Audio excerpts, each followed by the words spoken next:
Yemen के लाल सागर से Galaxy leader cargo ship hijack. क्या ब्रिटेन के इस जहाज को हाईजैक करके यूथी विद्रोही हमास और इजराइल के बीच चल रही जंग की सीमा को विस्तार देना चाहते हैं? इस कार्गो शिप का इजराइल से कोई लेना देना नहीं, फिर भी सुनिए यूथी प्रवक्ता क्या कहता है।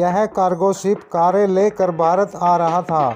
तुर्की कोरफेज समुद्री पोर्ट से चलकर भारत के पिपाव पोर्ट पर आना था और यमन के कुछ पहले ही उत्तरी यमन पर शासन कर रहे यूथी विद्रोहियों ने इस कार्गो शिप को हाईजैक कर लिया।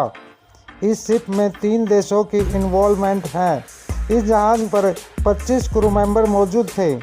यह जहाज़ ब्रिटेन के नाम पर रजिस्टर्ड है और इजराइल का एक जाना माना बिजनेसमैन फ़िलहाल इस जहाज़ का इस्तेमाल कर रहा था और जापान इस जहाज़ को ऑपरेट कर रहा था। इस जहाज़ को चलाने वाली टीम के 25 क्रू मेंबर जापान से ताल्लुक़ रखते हैं और यह जहाज़ कारों की डिलीवरी लेकर तुर्की से भारत आ रहा था और जिस जगह पर इसे हाईजैक किया गया वहां पर अमेरिका का जहाज़ी बेड़ा गश्त कर रहा था। अमेरिका के नाक के नीचे से हाईजैक हो जाने के बाद इजराइल ने इसे ईरान की साजिश बताते हुए राष्ट्रीय नियमों का उल्लंघन बताया।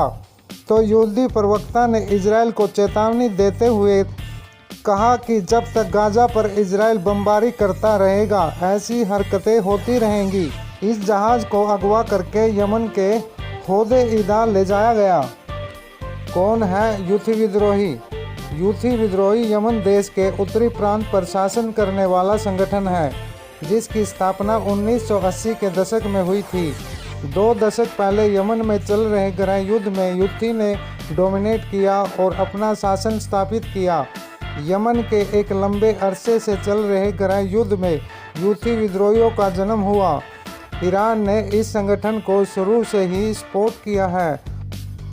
यूथी की इस हरकत के पॉइंट ऑफ व्यू से देखा जाए तो इस जहाज़ का संबंध सीधा इजराइल से है, मगर इजराइल ने साफ मना कर दिया। पहले भी यूथी विद्रोहियों ने एक जहाज़ लूटा था और कहा था जिस जहाज़ पर इजराइल का झंडा होगा हम उस जहाज़ को यहाँ से गुजरने नहीं देंगे। मगर गैलेक्सी लीडर तो ब्रिटेन का जहाज़ है जिसकी देखरेख और ऑपरेशन जापान कर रहा था। जो कारें इस जहाज़ में थी वो भारत आनी थी। ना तो इस जहाज़ पर इजराइल का झंडा था और ना ही कोई इजरायली नागरिक था।